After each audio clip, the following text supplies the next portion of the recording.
ल ठुकिरहेछ क्या पागल। सो गाइज यो चाहिँ हाम्रो स्नोम्यान है।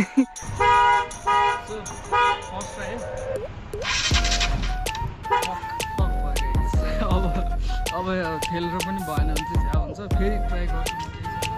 गाइज बाइक चाहिँ ओपी देखिरहेको छ होइन।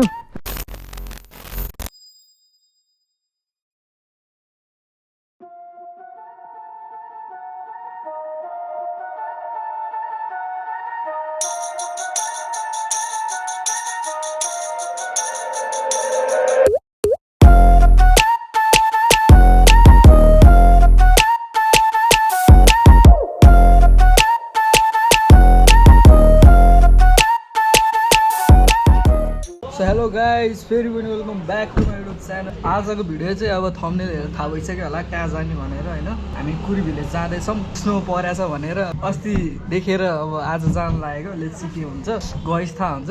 अहिले चाहिँ हामी 5 खालमा छौँ। मैले भिडियो चाहिँ डाइरेक्ट यहाँबाट स्टार्ट गरेँ किनकि उताबाट कति बाटो त्यो एउटै देखाउनु भनेर होइन। सो अब यहाँबाट चाहिँ भर्खर हामीले चाहिँ ब्रेकफास्ट गऱ्यौँ होइन। यहाँबाट चाहिँ निस्किन्छौँ। अब त्यही हो, पेट्रोलहरू सबै हालिसकेँ। अब यहाँबाट म्यापमा हेर्दाखेरि 3 आवर 45 मिनट देखाइरहेछ। अलि अगाडि गएर हामी 1-2 घन्टा पछि चाहिँ खाना खान्छौँ होला। अहिले चाहिँ हाम्रो यहाँ कति बज्यो भने ठ्याक्कै 10:05 गएको छ होइन। अब कति बेला पुगिन्छ सबै म देखाइहाल्छु। स्नो छ कि छैन त्यो पनि म देखाइहाल्छु। सो लेट्स गो अब है हामी चाहिँ यो 5 खाल ठ्याक्कै चाहिँ आइपुगेको छैन होइन। 5 खालभन्दा अलि अगाडि नै छौँ। यहाँबाट अगाडि चाहिँ मेरो लागि बाटो सबै नयाँ हो है। योभन्दा अगाडि चाहिँ म गएको छैन। यहाँ अगाडिसम्म चाहिँ म आएको थिएँ अस्ति नै। सो यहाँ अलि अगाडिसम्म चाहिँ बाटो पुरै खत्तम थियो है। त यो पनि 5 खाल नै होला, थाहा छैन होइन। तर बाटो चाहिँ राम्रै लागिरहेछ। यता चाहिँ अलि चिसो छ। अब टायर पनि राम्रोसँग तात्दैन नि त यस्तोमा, त्यही भएर बिस्तारै हिँड्नु परिरहेछ। यस्तै गरी गयो भने हामीलाई लाग्छ गुगल म्यापले भने जस्तै टाइम लाग्छ होला सायद। मेन ठाउँ रहेछ गाइज है। त्यो हामी बसेको अघि खाजा खाएकोबाट एकैछिन तल मतलब 10 मिनट जति लाग्यो होला सायद। हेर न ल ठुकिरहेछ क्या पागल। ल हेर, ए किन थुक्या क्या, गाह्रो भयो भन्दैमा मुला बाहिर थुकिने हावा रहेछ यार मान्छे। त यहाँ चाहिँ मजा आइरहेछ है कुदाउनुलाई। अलि बाटो राम्रै रहेछ, त्यही भएर गाडीहरू एकदम धेरै चल्दो रहेछ यता। म चाहिँ फर्स्ट टाइम आएको, अहिले पनि भनिसकेँ है यो बाटो चाहिँ खै 0 किलो कडिसक्यौँ होइन। अब यो खै के किलो आउँछ होला अगाडि। मैले अघि म्यापमा देखेको थिएँ 12 किलो यस्तै के आउँछ अगाडि। सो अहिले चाहिँ यस्तै छ, अलिअलि घाम लागिरहेको छ। कालिन्चोकमा स्नो छ कि छैन मलाई चाहिँ त्यो चाहिँ यसो सोचमा परिरहेको छु। अनि अर्को कुरा भनेको हामीले होटल पनि बुक गरेको छैन। यो चाहिँ गल्ती हुनसक्छ हाम्रो। अहिले यहाँ अगाडि रोकेको बेला अब म गुगलमा त्यहाँ नम्बर खोजेर चाहिँ कल गर्छु, फेरि बिजोग हुन्छ हाम्रो। वहाँ पुगेपछि होटल पाएन भने है ओभरटेक हानेको यार डर लाग्छ। यता त गाडीहरूलाई ओभरटेक गर्न पनि यस्तो अब अगाडि ठुलो गाडी हिँडेपछि बाटै देख्दैन। बाटो पनि त्यस्तो ठुलो चाहिँ छैन, मतलब राम्रो छ ठुलो चाहिँ छैन। अब यस्तै भइरहेछ राइड चाहिँ। यस्तो देख्यो भने त जान ठिक हुन्छ, तपाईँको गाह्रो छ। उठिरहेछ है बाइक पनि फेरि।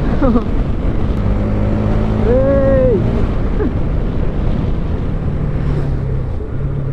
अनि अगाडि टायर फेर्ने बेला भएको छ, मैले चेन्ज गरौँ कि भनेर सोचिरहेको थिएँ। आफ्नो बस कस्तरी आएको यार। अब नेक्स्ट राइड जानुभन्दा अगाडि चाहिँ म चेन्ज गर्छु। अनि अहिले त्यहाँ माथि हिलोहरू रहेछ भने चाहिँ साह्रै बिजोग हुन्छ मेरो है, आइसहरू रहेछ भने पनि। सो कसरी गइन्छ अब अहिले एकछिनमा हेर्नुपर्ने हुन्छ। अहिले चाहिँ मजा आइरहेछ, केही छैन। अगाडि गएपछि अफरोड आउँछ भन्ने सुनेको थिएँ मैले। यो बाटो चाहिँ उता हामी खुरकोट जानको लागि जान्थ्यौँ, त्यस्तै बाटो रहेछ यहाँनिर। यता राइड आउनु पनि मजा आउँछ जस्तो लाग्यो मलाई चाहिँ यसो विचार गर्दाखेरि। तर अलिक चिसो हुन्छ क्या, अनि कस्तो अलिक डर लाग्छ यस्तोमा चाहिँ। टायरले राम्रोसँग हिट पाउँदैन, त्यो नभए चाहिँ राम्रोसँग ग्रिप पाउँदैन क्या। अनि कस्तो गाह्रो हुन्छ, चिप्लिन्छ कि भन्ने डर हुन्छ। अस्ति नै उता राइड जाँदाखेरि मेरो कस्तो चिप्लिरहेको थियो टायर हुन्छ नि। रोड चिसो हुन्छ अनि त्यो भएपछि टायर जति हिट भए पनि राम्रोसँग ग्रिपै पाउँदैन क्या। दोलाल घाट आइसकेछ है गाइस। दोलाल घाट यही हो त। अब यहाँबाट एउटा पुल क्रस गर्ने होला सायद। हामीले खाना चाहिँ मुडेमा खाँदा राम्रो हुन्छ भनेर एकजना साथीले सजेस्ट गरेको थियो। सो अब मुडे जाँदा हामीलाई भोक लागिरहेको रहेछ भने चाहिँ हामी त्यहाँ खाना खान्छौँ है। इन्द्रावती नदी पुल रहेछ नि त यहाँ त। म चाहिँ फर्स्ट टाइम आइरहेको छु है यता। अब कता जाने हो, यता जाने हो कि यता जाने हो थाहा नै छैन। म्याप हेरेर अनि जान्छौँ हामी।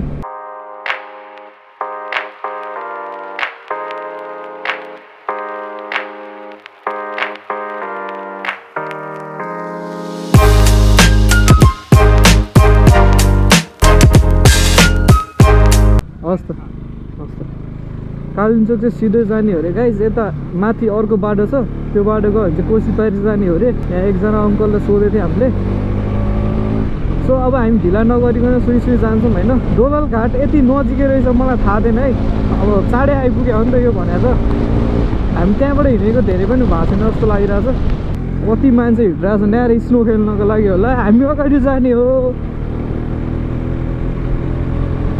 यहाँबाट अगाडि पुगेर पनि एक ठाउँबाट चाहिँ बाटो चेन्ज गर्नुपर्ने रहेछ है अहिले चाहिँ यो हामी अब यता अहिलेको पुल क्रस गरेको खुल्लै खोला हिँड्नुपर्ने रहेछ अलि उकालो उकालो छ बाटो अब चाहिँ चढ्दै होला हामी सायद है डाँडातिर अब अगाडि कुन ठाउँ आउँछ त्यो चाहिँ मलाई थाहा छैन है सिधै हिँडिरहेको छ हामी एकैचोटि अब त्यो जुन अर्को बाटो छोड्नु पर्ने छ नि हो त्यहाँनिर चाहिँ हामी रोक्छौँ एकचोटि हामी बिहान खासमा 6-7 बजीतिर निस्किने प्लान थियो अनि यताउता गर्दा गर्दै 8:30 भयो है निस्किँदाखेरि अनि अहिले 10:30 भइसक्यो होला सायद अगाडि सुकुडी हो जस्तो लागिरहेछ मलाई सुकुडी बिच पनि आइन्छ गाइज है तर अहिले होइन यो जाडोमा आएर के गर्नु त्यहाँनिर समरतिर आएर यसो चिल हामी जाने हो अहिले चाहिँ हामी लेट्स गो स्नो खेल्नको लागि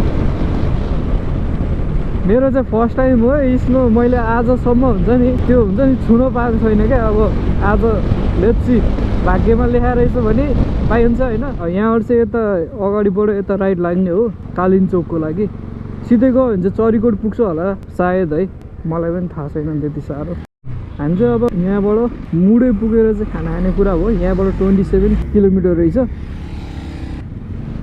लगभग 40 मिनट्स लाग्छ होला अनि खाना चाहिँ हाम्रो लगभग 12 बजीतिर खाने भयो है किनकि अघि 10 बजे त ब्रेकफास्ट गरेको है सो लेट्स गो अब यहाँबाट चाहिँ बाटो पुरै म्यापमा हेर्दा त होइन पुरै घुम्तीवाला छ है अनि सबै उकालो होला अब यहाँबाट चाहिँ सो गाइज यो चाहिँ म 10-20 मिनट पछि गोप्रो अन गरिरहेको छु होइन यति उकालो चढिसक्यो अब ओह्रालो झर्ने बेला भइसकेछ है सो अनि बाटो सबै त्यस्तै बेला बेलामा चाहिँ अलिकति अफ रोड आउने रहेछ सो यस्तो पनि हुन्छ है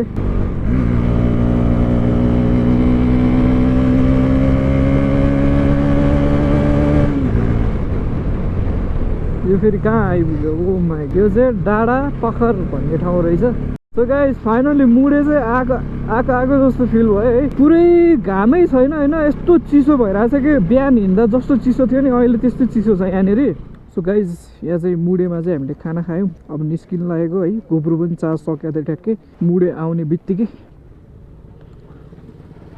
अब चाहिँ निस्किन लागेको हामी छुर्पीहरू यहाँ टन्नै देख्न सक्नुहुन्छ को यहाँबाट पनि अब यहाँबाट म्यापमा हेर्दाखेरि चाहिँ 1 hour 45 मिनट भनेर देखाइरहेको थियो कुरी भिलेज चाहिँ सो लेट्स चाहिँ हामीलाई कति लाग्छ है अब चाहिँ अफ रोड पनि छ होला बाटो त्यही भएर अलि टाइम लागेको होला 90 किलोमिटर त धेरै छैन है अब नन स्टप हामी कुरीमै गएर स्टप लिने गरी हिँड्छौँ है बिच बाटोमा कतै त्यस्तै राम्रो ठाउँ रहेछ भने चाहिँ रोकेर यसो एक दुईवटा सर्ट लिन्छौँ सिनेमेटिक सो गाइज यता चाहिँ फेरि हुस्से लागेको ठाउँतिर आइसक्यौँ है काहीँ पनि छैन क्या घाम ल सबै हुस्से छ अझ बाटो यस्तो के भन्ने चिप्लो छ है अनि रोड चाहिँ जे होस् यहाँसम्म चाहिँ राम्रै लागिरहेछ मलाई अब अगाडि गएपछि अफ रोड आउँछ होला मेरो विचारमा अघिसम्म अलिकति होइन घाम त देखिरहेको थियो है अहिले त यस्तो चिसो भइरहेछ कि पुरै छोडिदिउँ कि मजा आइरहेछ चलाउनुलाई अब यस्तै बाटो हो भने त चाँडै पुगिन्थ्यो होला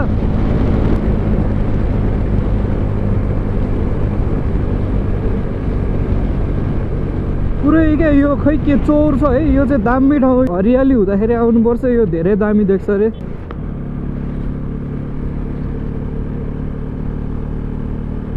यताको नि भाइब चाहिँ अर्कै छ है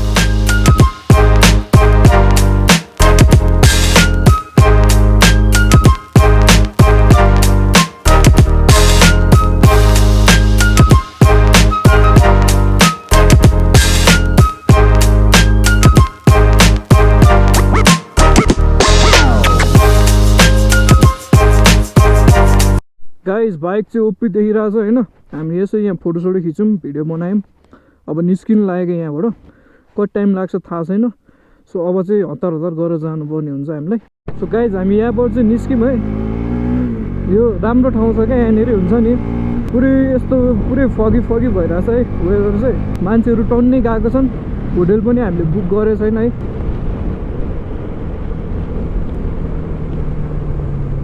बाटो पनि मलाई त राम्रो लाग्यो है यहाँसम्म चाहिँ अब अगाडि के छ गाइज हामी चाहिँ यो कहाँ भन्दाखेरि अब यताबाट चाहिँ चरीकोट र यता कालिन्चोक छुटिने रहेछ है। कालिन्चोक यहाँबाट 15 किलोमिटर रहेछ। Let's go. अब सबै उकालो अफ रोड चाहिँ मैले अहिलेसम्म भेटेको छैन है। अलिअलि बिचबिचमा अब त्यो त भइ नै हाल्छ अफकोर्स है। नभए बाटो सबै राम्रो लागिरहेको छ मलाई चाहिँ। अनि अघि धेरै जसो ओह्रालो झर्नु परिरहेको थियो, मैले भिडियो पनि खासै बनाइनँ होइन। सो लेट्स सी अब यहाँबाट कति टाइम लाग्छ हामीलाई। बाइकहरूले त्यही त हो नि, हल्का गाह्रो हुन्छ तान्नलाई उकालो पुरै। मेरो बाइकलाई चाहिँ होइन है फेरि। यस्तो बाटो त म उता काठमाडौँमा मणिचुर भन्ने ठाउँ जाँदा पनि हिँडेको छु है। सेम यस्तै छ, ढलान गरेको ठाडो उकालो। अहिले चाहिँ घाम लागिरहेको छ फेरि। अघिसम्म हुस्यो लागिरहेको थियो उतातिर, माथि स्नो छैन जस्तो लागिरहेको मलाई त। ल है गाइज, कार्बोरेटर बाइकले यहाँ नतानेर यस्तो हुनसक्छ है। सो त्यही भएर त्यो त अब सिआरएफ भइहाल्यो, सिआरएफ त उडिहाल्छ है। नभए अरू बाइकहरू हुन्छ नि नर्मल्ली, यिनीहरू चाहिँ अलिक गाह्रै पर्छ। कत्रो ट्रक लिएर आएको यार यस्तो बाटो। सिआरएफलाई जित्दिने हो गाइज। सिआरएफ भन्दा अगाडि जाला जस्तो छ हाम्रो बाइक है। गाइज यहाँ अब के लेखाएको छ, यता चरीकोट जाने बाटो, यो मकैबारी जाने बाटो, कालिन्चोक, अर्को पनि छ बाटो सिधै जाने जस्तो लाग्यो। अब आउनु रहेछ नि त अफ रोड। थर्ड जाऊ नि त गाइज। धुलो उडाएको त्यो बसले हेर त।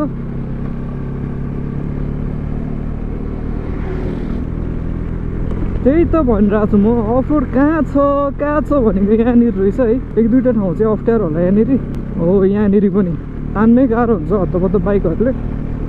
हिजो भर्खर एउटा टिकटकमा भिडियो देखिरहेको थिएँ मैले। यो त इजिली गऱ्यो, अझ अगाडि होला। यता फेरि घाम हराउनु थाल्यो गाइज है।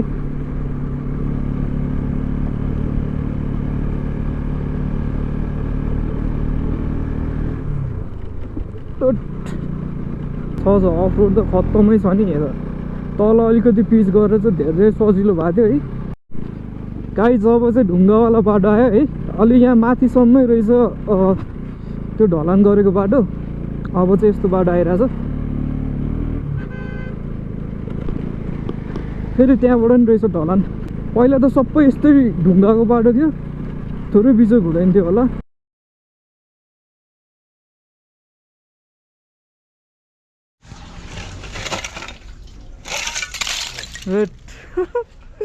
अनि कहाँबाट आउँछ त पानी वासरुममा? त्यही त एड्रेस भन्नु मात्र हो कि यहाँ त।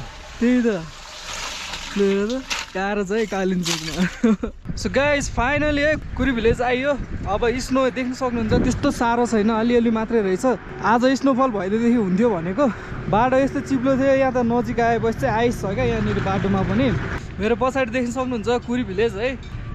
बल्ल आइपुग्यो। त्यो उकालो आउँदाखेरि तपाईँको अलि माथिसम्म त त्यो ढलान गरेको बाटो थियो, अनि अलि यता आएपछि चाहिँ यस्तै बाटो सेम, सबै ढुङ्गा खत्रै उकालो होइन। नर्मली मान्छेहरू डबल लोडमा आइरहेको थिएनन् होइन, झरिरहेको थिए हुन्छ नि। अनि स्नो देख्न सक्नुहुन्छ कुरी भिलेज। उहाँ माथि पूजा गर्ने ठाउँ। हामी बसेको होटल चाहिँ त्यहाँनिर छ क्यारे, यतै कता छ। सो त्यही हो, आज अब पूजा गर्न जानु भ्याइँदैन होला। सो गाइस स्नो चाहिँ देख्न सक्नुहुन्छ है कस्तो अब हुन्छ नि। हिजो अस्ति परेको स्नो बचेको छ, अब यो पनि पग्लिँदैछ अहिलेलाई। सो मेरो चाहिँ फर्स्ट टाइम हो स्नोको यो एक्सपिरियन्स गर्दैछु होइन। आज स्नोफल भइदिएदेखि झन् दामी हुन्थ्यो है। पर जानु पऱ्यो हामी, अनि यसो एउटा शान्ति नै हुन्छ नि, सिनेमेटिक टाइपको एउटा भिडियो फोटोसोटो खिच्नु पऱ्यो।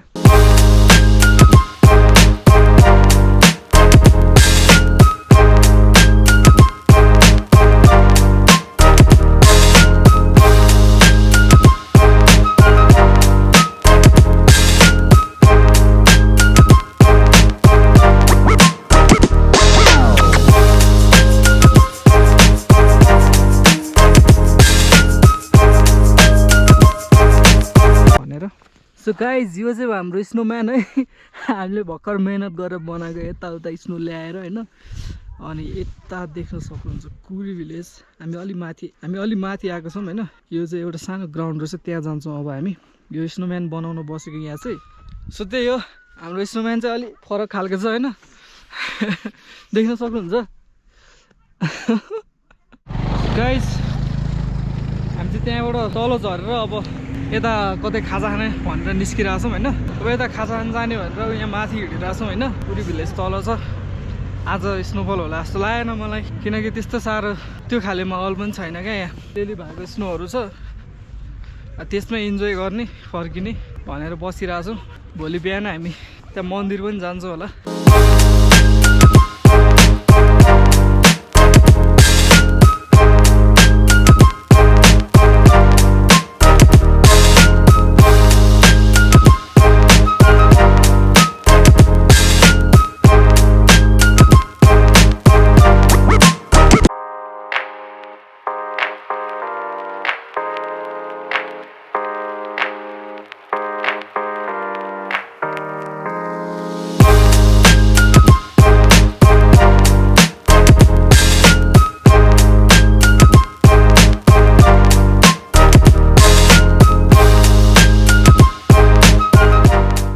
गाइस बाइकले चाहिँ आज हल्का टेन्सन दिए जस्तो भइरहेछ है यो अगाडि देख्न सक्नुहुन्छ पुरै स्नो छ यता साइडमा अनि बाइक पुरै आइस भएको थियो म अहिले भिडियो देखाइन्छु होइन त्यो कस्तो भएको थियो भनेर एकेर एउटा फोटो खिचेको थिएँ मैले अनि अहिले भर्खर यहाँ अन गरेको थिएँ मैले यहाँ नै त्यो गइदिरहेको क्या भनेपछि ब्याट्री नै पुरै कस्तो मधुरो देखाइरहेको छ कि ए यस्तो रहेछ म त चस्मा लगाएर चाहिँ त्यस्तो देखेको रहेछ लेट्स ट्राई अब स्टार्ट हुन्छ कि हुँदैन त्यस्तो चिसो भइरहेछ है यहाँ पुरै रातो भएर सो फर्स्ट ट्राई है फक भयो गाइस अब ठेलेर पनि भएन भने चाहिँ झ्या हुन्छ फेरि ट्राई गर्छु म केही छैन गयो अब खतम टाटा गुड बाई भयो है अब ठेलेर स्टार्ट गर्ने कार्यक्रम गर्नुपर्छ त्यही हो कालिन्चोक आउन गाह्रो छ सो केही छैन अनि हामी बसेको होटल चाहिँ यही हो है यो होटलमा बसेको थियौँ हामी बाइक यहीँ बाहिर राखेको थियो मेरो बाइक चाहिँ धन्न छोपिदिएको पनि थियो यहाँको दाइले